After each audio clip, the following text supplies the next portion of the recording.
I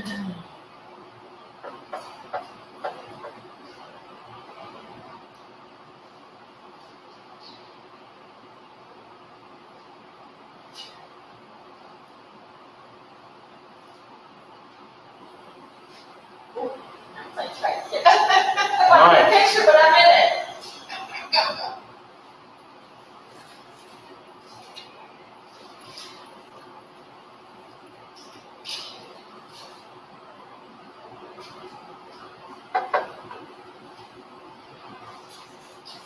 Okay, now I'm wondering if people can actually hear us. Okay.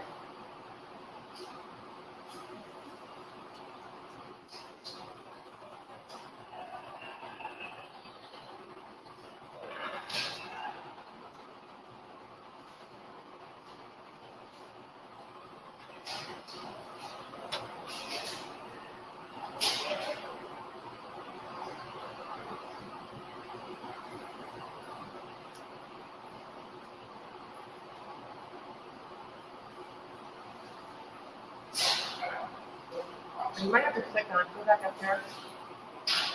And go on to, yeah, see the microphone, it might need to be green. Or that would be mine. Oh, got it, yeah. It's awesome. Yeah, let me just ask them to see this. Okay. Can actually hear us. We should be able to start.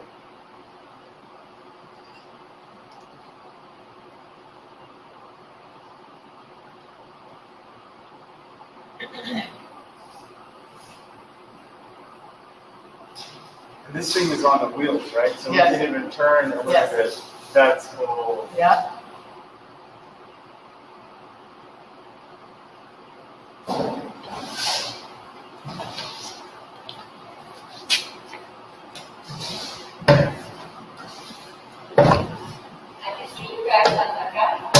Can you? Yeah. Can you hear us? Yeah. Oh, they can hear us. Oh, cool. Then we should start. I'll sit next to you. Okay. All right. Wonderful. Ken, can you hear us through the mic? Do that? Wow. Then I can sit on that side. Yeah. As you can see, I'm wearing the gowns here. And then Jen, what a wonderful story you have. Thank you. Can we talk about how did you get started here? Yeah, so we are a National Institute for the Sewing Trades. That's what ISAIC stands for, the Industrial Sewing Innovation Center. We are a nonprofit institute that teaches the sewing trades and prepares people for careers in changing apparel systems, so teaching them advanced technologies, so on and so forth.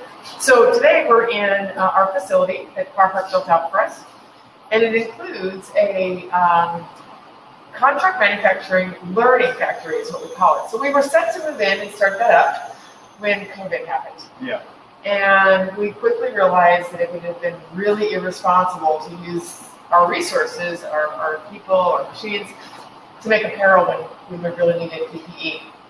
So we hooked up with the state and with the city, and we reached out to our network, and we got some orders on gowns, and then we went out to all these folks that had facilities that were cutting and sewing other, product before, and we taught them how to make gowns. That's awesome. So we bulk purchased material and brought it in, and we designed gowns alongside a health system here that helped us learn it, because we had to learn it fast.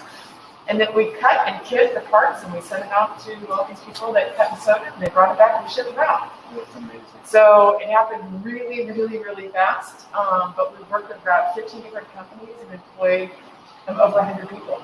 That's awesome. Yeah. 100 people. Yeah. Wow. That's so cool. So, and I'm wearing one of these things, and I was wearing this thing before. And so, for a lot of people, when we look at these gowns, they're like, how is it possible that this is so difficult to manufacture in the States? Yes. Can we talk about it for a minute? Yeah, we sure can. So this is a sewn product, and we really believe in livable wages. So we don't run sweatshops. We treat people really ethically here, and we can turn the camera around here so you can see the beautiful facility we operate in. Including the kitchen.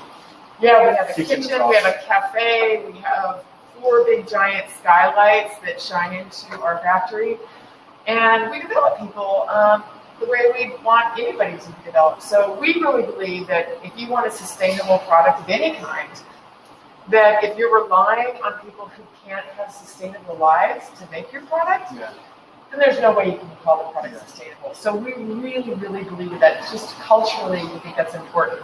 So, we pay livable wages to make this. And so this is what you're paying for. So you're paying for people to have livable wages making this, but you're also paying for control over your supply chain so you're not at risk. We've talked about this a lot, right? So we believe that this is an economic driver for people, and that if you count all the costs that go into this, your shipping costs, polluting of the planet as you ship these things all over the world, and that you apply huge minimums when you're bringing new business. We don't require huge minimums. Yeah. So we believe that if you add up all those true costs of ownership, that it's actually really good for business. That's awesome. So, can I ask you an uncomfortable question? Like, what's the livable wage? Yes. So we pay above average for. So I'm going to give you an example. We really believe in a minimum of $50 an hour. Okay. So we start. These are skilled trades, right? Like these are skilled trades. Yes, absolutely. And I think what people don't talk about a lot is, I just heard of this different conversation that some of the skills of making things here can go away completely. That we will completely forget how to make things. Yes. And so it's not just normal, like McDonald's kind of work with your burgers, right? It's not. It's skilled work. It's skilled work, and I really believe in valuing skilled trades. We need them. We need to continue to learn how to make things and know how to make things. And when that goes away, we're really exposing ourselves as a society. Which we did. And so what happened? Manufacturing ran to the rescue. We all came to the rescue. And so I hope our members aren't short. Yeah. And that we just go back to chasing the cheapest. Because we're just going to be there again. And then manufacturing will run to the rescue again. Yeah. And so what we want to do is, and we don't think that all of it needs to be made here, but to pledge 20% of your need, something like that, to domestic, it's smart from an economic development standpoint, but it's also just risk of our health. Yeah. Let's not be at the mercy of something else. And meanwhile, just so you know, so every 100,000 gallons that we produce here, that's 5 jobs. Every 100 gallons. Wow. Okay, so if you think, let's just say somebody wants to order 1 million gallons, and it's they've been buying it for $2 overseas, and here you have to buy it for $6. Okay. No, you can't buy it for $2. You cannot. It's like 4. 4. Okay, so 4. So let's say it's 4, and here you have to buy it for 6. Okay. Yeah. If that's the case, if you just split the difference, your average unit price for all that you order it goes up only up by about 15%. Yeah. So it's really giving ourselves a mix of what we buy so that we're not exposing ourselves, and to walk our talk when we care about, livable lives. Yeah. So, and here in Detroit, the average, just so you know, the average annual salary or a wage for a woman in Detroit is $16,000. Wow. In Detroit. Yeah. So this is $30,000 plus all your health care paid for. So that matters to us, and we think that's just a starting point. From there, you can learn how to be a production manager or a technician, and so on and so forth. So, Can you make quality products? we do. So when I look at it, is a couple things. So we looked at the details, right? So obviously this was one of the details. I can see that you put a much more detail and attention to this. Yes. Also some of the gowns that we've seen before, they didn't have this thing. Yeah, no binding. Yeah, no, that's no binding, right? Yep. Okay. No binding. I can sit comfortably on this thing. So I don't know if Westgate is watching right now. I know that all of the assistants at Westgate Dental Care have been complaining in a good way. I'm not saying it's in a bad way, complaining that you can't even work. So that's fine here. So, like, for all of you watching out there, I've been sitting in this thing for like an hour now. Yeah. I'm sweating a little bit, Yeah. so, but not a lot. So, I mean, Breathable. yeah, it's a breathable material, so it's really cool. But you're also planning on making masks. Also, planning to make masks as well, right? Yeah. Yep, level 3 masks. Sonically welded, just like I'm wearing. Something maybe kind of we should say is that one thing as an institute, our specialty is making things, but our specialty was not PPE. Oh, yeah. But that was good for us because what we did was when we went to work in the health facilities, we said, what is it you need? And let us figure out the best way to do it, with quality and also as competitive as possible. So they helped us to really understand the materials that we needed to use. And we delivered back better quality because we had no basis of how it normally is done. Yeah. We just knew how it should be done. Yeah. So I think that was a benefit to us not to have the background in it. Oh yeah. That always helps not to know Yes. everything. Yeah. I'm just gonna see if there are any questions here. No. Okay. And then what I also want to talk about is manufacturing. U.S. made. It's not only some of the things not only U.S. made, but also materials. Like some material is really hard to get in the Correct. US. Some materials we were able to get from in the US. That's Can we talk about the materials? Yeah, section? that's right. So you've probably heard about the shortage of a lot of these, barrier materials, high filtration materials. A lot of those are really hard to find, and they're hard to find in the United States. You can't get them until like November, December, January, but we were successful in getting some. So we actually worked with a surplus supplier to grab a hold of this very early on. We went out and bought as much as we could, and most of this is U.S. What you're wearing now is from Taiwan. Okay. So it's not everything we use is U.S. Our masks, everything is U.S. That's awesome. So whenever we can, and it doesn't mean we have to wait 6 months to get it, we try to get it to us. Yeah, that's awesome. How was it to open up the floor? Yeah. Like, Well, first of all, it was a little scary because Really? it's during a pandemic. yeah, And so we had to ensure safety for our workers, so we had to really implement training around practice. We had to come up with distancing tables to put between our machines. Normally you're really close, we had to create 6 feet distance between. And so we had to adjust how we do things. But we all became very practiced at making sure we're using sanitizer, washing our hands, taking our temperature every morning. This state, Michigan, just opened back up, so everybody here is getting testing in to make sure. But now we're okay. We're like, we think we're doing things right. But it was also hard because we had never made gowns before. And anytime you try something you've never done. But I'll tell you what, our workforce was incredible. I mean, we worked really long hours. We worked 7 days a week, 12 hours a day for 2 months. Because it was just, it was urgent. yeah, and the orders were coming in. And the orders were coming in. The orders were coming in. We shipped orders to the state of Michigan, to a hospital system here. We got to it as fast as we possibly could. So it was very hectic. And if you talk to people that are in supply chain, they will tell you that it was the craziest supply chain landscape you've ever seen in their career. These are veterans that have been in supply chain for a really long time. That it was the wild, wild west. People were profiteering, and one of the things we're really proud of, we're not a profit institute. We're not doing this to profiteer. Yeah. We're doing this because we have the skill and expertise to provide. We're just covering our training costs, so we're not here to profiteer.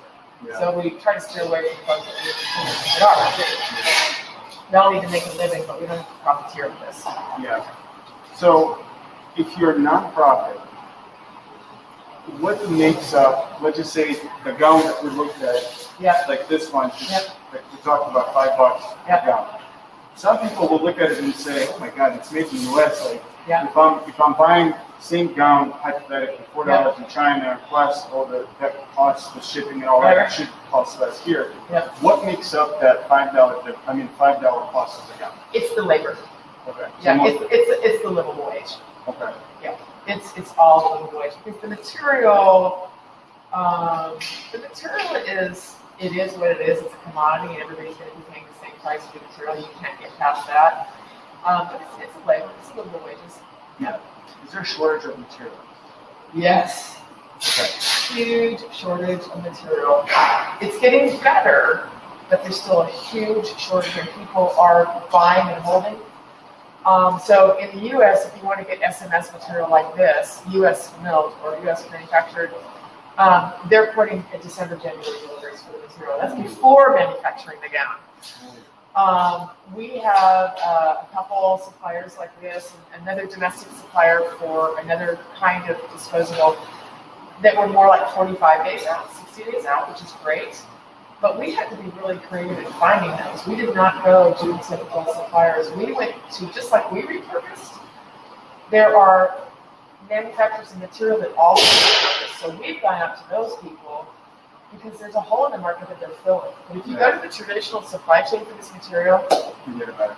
Forget about it. Yeah, that's what we've been trying to do. Forget about it. Pretty much any traditional route that dental practice has had in the past to get any of these materials. I mean, they're still out there, but not a whole lot. Yeah. And oftentimes you're going to pay a lot if they are. Yeah. Yeah. So I think that's the reason I got excited. Actually, the way we got introduced is one of our offices. Yeah. One of our dental offices sent them information about you. That's great. And that's how I emailed them and said, Yeah. because this is fascinating. Yeah. I'd like to make sure, like I mentioned, for all the I mean, obviously all of your Zen people, in dental catalogs, there will be banners.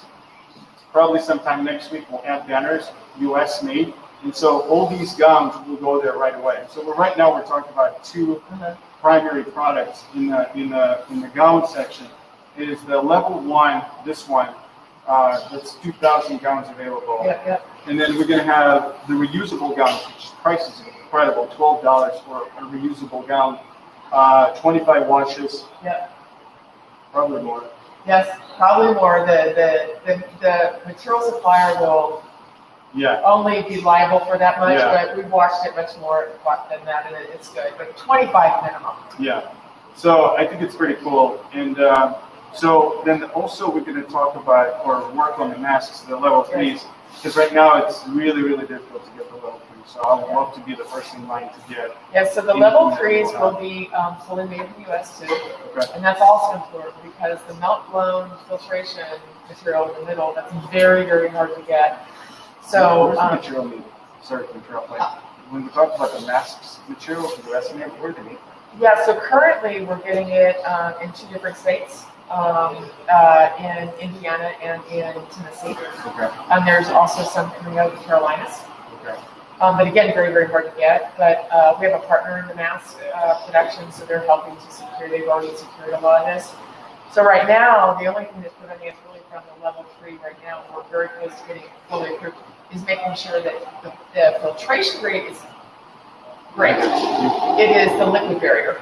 Okay. So we have to treat it to make sure that it's got the high liquid barrier. And then we'll be good to go. So. Okay, that's amazing. What's your, just out of curiosity, maybe it's not related to the gown specifically, but what's your thought on just this whole U.S. market? Yeah. Like, why is it so important, especially now? Yeah, so, I believe what we're learning is that chasing the cheapest product is actually very expensive for society. And it's expensive in a lot of ways. It's expensive because you have very little control over your supply. So if anything happens globally, anything, which we just witnessed, you are at the mercy of something you cannot control. Secondly, these are jobs. And jobs do help a society. And so if you think about all the jobs that left and that we also just gave over our security and supply chain control, that has ended up costing our society millions and millions and millions and millions of dollars. Not billions. I'm not an economist, but a lot. Yeah. So, and we're not purists, by the way. We don't think that we have to absolutely shut off our borders and not import anything. That's not what this is about. It's balancing your supply. Yeah. Yeah. It's the all your eggs in one basket thing. Yeah. So we're actually asking people to pledge to purchase no less than 20% of their need in any category, whether it's the clothing you wear, whether it's your PPE. We should talk about uniforms. Pledge yourself. We should talk about uniforms. Yeah, uniforms. We should talk about uniforms. Same thing. So again, we're not asking for all of it, Right. but Yes. 20% of supply chain would be such a huge economic boost for our society, and we're better protected. Yeah. So to me, I think this whole PPE and overall domestic manufacture, we have to slow down, unaddict ourselves to cheap, unaddict ourselves to fast, Yeah. and commit to things that are societally just better. Yeah. And you know, I've read so much on this, I could talk forever, and I don't want to hijack the meeting, but I just believe that we're learning that the overall cost is way more expensive than we thought. The overall, exactly. So when we look at the dollar and cent, I think another interesting fact is imagine some of the dental offices couldn't be open because of PPE.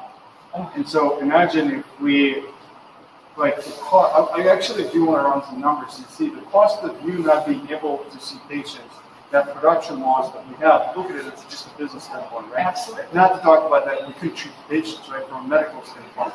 I want to look at it from economical, and how much we lost, multiply that by all the dental offices in the country. All I know is dental. So, That's right. and then cost of this made in the U.S. Right. So that would be really interesting to see if it was even worth it or not. And probably not. And I think the other thing we have to remember is part of the low cost isn't just the exploitation of people, but it's also volume purchasing. At least in the fashion industry, we over-purchase, we overproduce to get that cheap price, and we end up throwing half of it in landfills. Yes. You know, 150 billion units of apparel goes in landfills every year. 150 billion, that's pre-consumer. Because we're overproducing to get that volume price, right? So when you are closer to your market, you can make only what you need instead of what you think you might need. So you can be more responsive, so you're not wasting time and materials. That all contributes to the overall cost. Yeah. That's so cool. Yeah. I'm fired up. And I think for us, you know, we were already committed to this apparel. So imagine this. If 150 billion units goes into a landfill every year of apparel, Yeah. never went to market. And it never went to market because we overpurchased, because we just said, if you buy 200,000 of these, I'll give it to you in $1 instead of $2. So you overbuy. Those brands work that waste into their price point to you.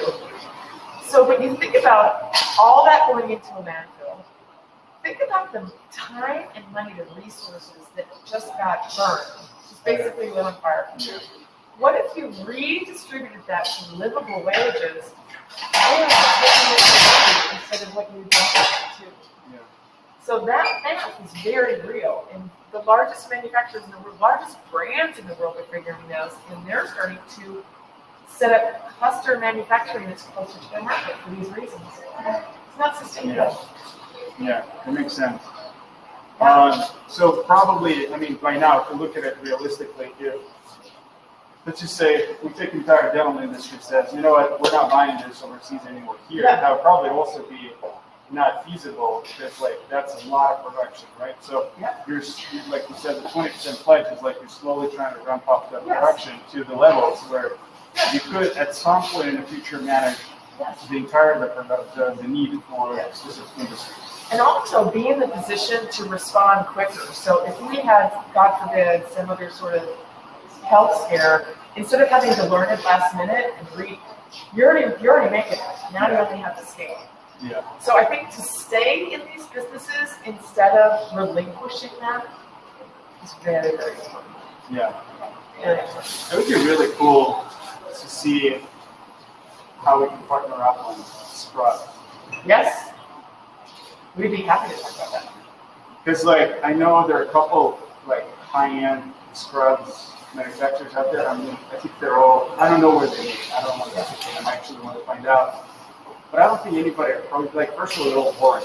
Yeah. Second of all, like no one thought about it about the scrubs from the standpoint of like functionality, Yeah. and things are changing. The wearer, the user. Yep. Right. So it would be really interesting to see. Yeah. I'll get some ideas on that. I think it's great. And I also even think, again, because we're not immersed in this industry, we can explore better materials. Oh yeah. Oh yeah. Like different styles and stuff. Yeah.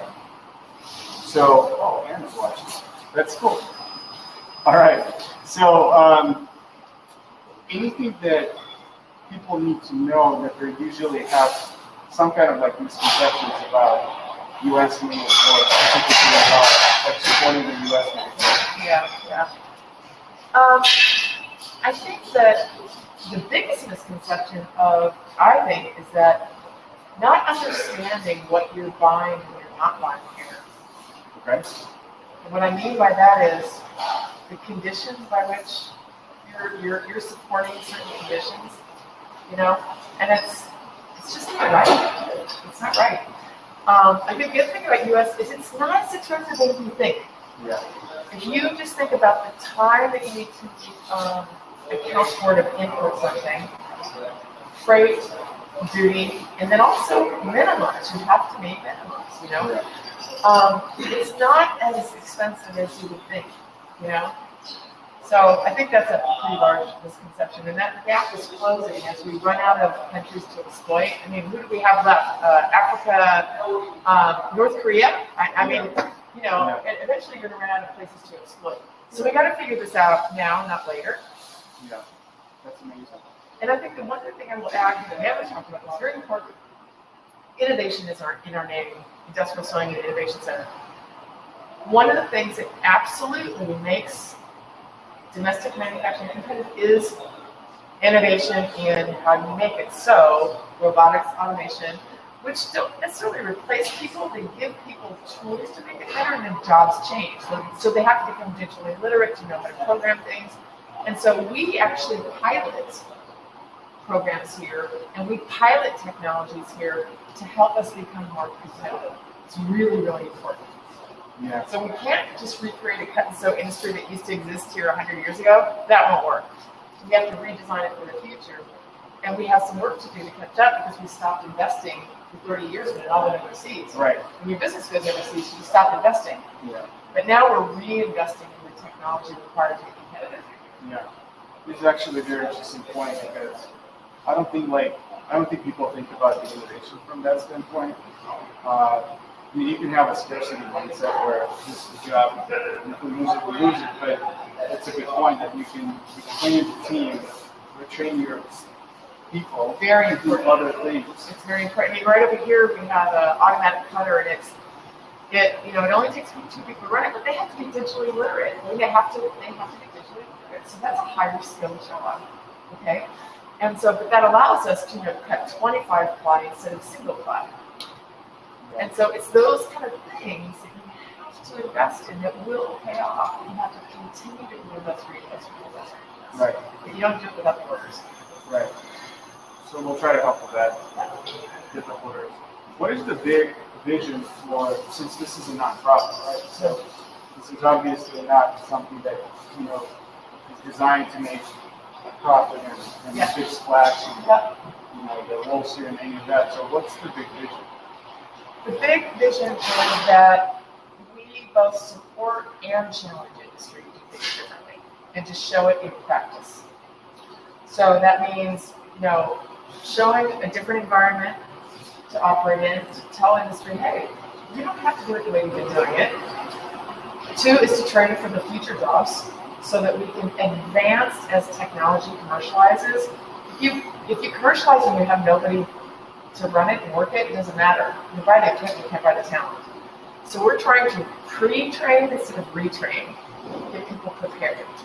And by that, we will be advocates for making product here again. So in the case of PPE, for example, we didn't make all the PPE, we didn't make all the gowns here. We aggregated capacity and we helped people to have business in this category, so we trained them. So we're trying to build this industry here by being an institute that's agnostic and supportive, and they're advocates. So the vision is that we become the go-to place for anything you need to do to be successful in manufacturing pet soap goods in the States. Whether that's training mechanics, it's hard to find a mechanic for equipment. That's another really big need. So, and then to come here to learn things like digital literacy around programming, around virtual fitting. There's all these new technologies that are coming on board that you can do here, and then people will come here to be trained. And then exponentially, the industry will grow again and get more advanced. So our goal is to really, like instead of saying we sew, that these are really operations. These are technicians. Yeah. They're not just sewers sound sort of crafty, but they're technicians. And so to position this industry more in a technical sense instead of a craft home-looking, less valued sense. Yeah. Really important. Yeah. It's interesting the way you said it. Yeah. So I think one of the questions too is, so when somebody new comes in, Yes. how long does it take to get somebody trained? Would you say they don't know anything? By now you have the skill that already knows how to do things in the technical aspect. How long does it take to get the person trained to become that part of the process? Yeah. So I would say 6 months to get to a standard, but it really takes a year. It really does. And so, for instance, we have a national Department of Labor apprenticeship program. It's a year long. Oh, wow. And it's a year long because you really need to be on the job and learning this. And soft threads are harder to learn because they change as you handle them and maneuver them, and they're harder to automate. If you have something hard, it's much easier to automate. Yeah. Because it's always the same dimension. It doesn't morph as it goes through a process. Soft goods does. So you have to learn. You need to learn to work with soft goods. Yeah. And that is not textbook. That's time. Yeah. That's time. And that's why our apprenticeships are time-based. You have to spend enough time on the floor. So it's at least a year investment, I would say. Yeah. If you want to get to mastery, it's probably 3 years. Wow. Yeah. That's why I feel like these skills go away. It's going to be so hard to acquire them. So hard, and I'll tell you, I got really passionate about all this when I owned a business in St. Paul, Minnesota, and I looked out at the factory floor, and we were growing really fast at the time, and the average age of our technicians were over 55 years old. Wow. If you come here during the day, our average age is 40. That's amazing. So we're breathing fresh life into this, and we have to do it fast, otherwise we're gone. Yeah. We're going to teach it. So you'll see a lot of the masters that we have are older. So we're trying to learn from them as fast as we can and inject that with new learnings around technology. Yeah, I'm so happy we're talking about it because this whole concept of losing the skill, I learned from a podcast that Origin Music. Okay. They make the keys and all these things for like the youth and stuff. Yeah. Shoes. And then they talked about specifically that. It's like in Maine state that there was like almost ruins of factories that were really big in the 60s and 70s. Yep. And people that worked there, now they're in their 70s. Correct. And it's like another 4 or 5 years Gone. Like That's right. the skill is gone. That's right. And I have, prior to doing this, I was at another company, Charnel, where we train people from scratch, and we brought in a master for that too. We have 2 masters that work with us here. And so it's funny because when they're here, I always say, look, at least half your time is spent teaching, not doing. We need to extract your knowledge. And here's the other thing. I watched firsthand, and we do watch firsthand, what happens when you have a mentor and a mentee, if you have an apprentice and a master working together? What happens between that is so amazing because the master is giving back something of value, which makes them stay relevant. Yeah. And then the younger person is learning something of high value, and it's only something you can learn from this person's expertise. So that relationship of apprentice and master it worked for a long time for a reason. You know, the Industrial Revolution kind of stripped that. But the magic of what happens between a master and apprentice is still very, very real. It's really incredible. And societally, it's healthy too, because you're bringing two different generations together to engage with each other. And I think that is, I think engaging masters before they retire, and even if it's part-time, some of our masters only work part-time, and that's okay. Yeah. It's all right. Yeah. We just don't want to live forever. Exactly. Yeah. That's amazing. Yeah. And probably at that point, the master works with the mentee. The time that mentee stays and the quality is probably much, much higher. Much, much higher. And I will give you an example. We have a technician that services our machines, and I work with him at the other company I work at, Shanola. He was taught by a master that had, been in the industry for 3 years. Darren now is a true master. We worked side by side with him for years. That master has now passed. His name was Lincoln Welch. We adored him. He was just incredible. But Darren is a walking repository of what Lincoln left. And he could come in here and do all this work. Lincoln lives for him right now. Right. And those are things that you can't resay. And Darren's so proud of it. He's so proud of it. And he's very sought after because he's got skill that nobody else has, and he's making pretty darn good money doing it too. So we have to pay attention to those things. We really do. Yeah. It's amazing. So I'm really excited. We're going to start listing these products. I really hope we do something more than just that. Yes. We'd like to support, because that we know the dental industry.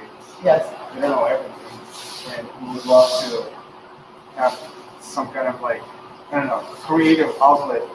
Because what I do see too is what we're trying to support is, especially when economy kind of takes a dip. Yeah. There's a lot of creativity comes from within the industry. Yeah. So we do have dental assistants and hygienists and people that normally would just go to work and do the work and then come back. Yeah. Now they're coming up with ideas of things to make. Yes. Right, so there's that entrepreneurial spirit within the industry where it's not just, and things are getting a lot easier. So in the past you would make a gown and you would have to go to the big distributor to sell it. Right. Now with the online platforms it becomes a lot easier. And so what we're trying to foster is that entrepreneurial spirit. And we've had doctors reach out to us as a team member saying, hey, I built this one product and we're launching. I built this just one thing because I know that you put this tube in. It's going to work. Yeah, exactly. It's going to work. And we sell thousands of units. Yeah. And so that's something that we're very, very interested in. We view ourselves as a partner with people in their areas of expertise that we can help actualize things. And so we don't pretend to be experts in your field, but we can bring our expertise to yours. And I think that's why the gown you're wearing exists, because we worked with a health system to develop it. So, we'd love to learn about what works for dentistry, what works for those folks, what's missing. So often in some of these industries, it's just, you do it because it's always been done this way. Yeah. We wear these because they've just always been done this way. We use poly because it's always been done this way, even though it's terrible for the environment. But I think to work closely with what the real needs are, then you can get really creative in how you use it. Yeah. So we would love to learn from them. Yeah, that's incredible. We're going to stay in touch. Yes, absolutely. Yeah. Thank you all for watching. This is all going to be available Thank you for joining soon, us. So we're going to link it up. And for my team, in the notes, let's make sure to link up the product to the catalog, and we'll talk about how we can do it. So we're all good, and thanks everybody for watching. Bye-bye. Stop this thing. Cool.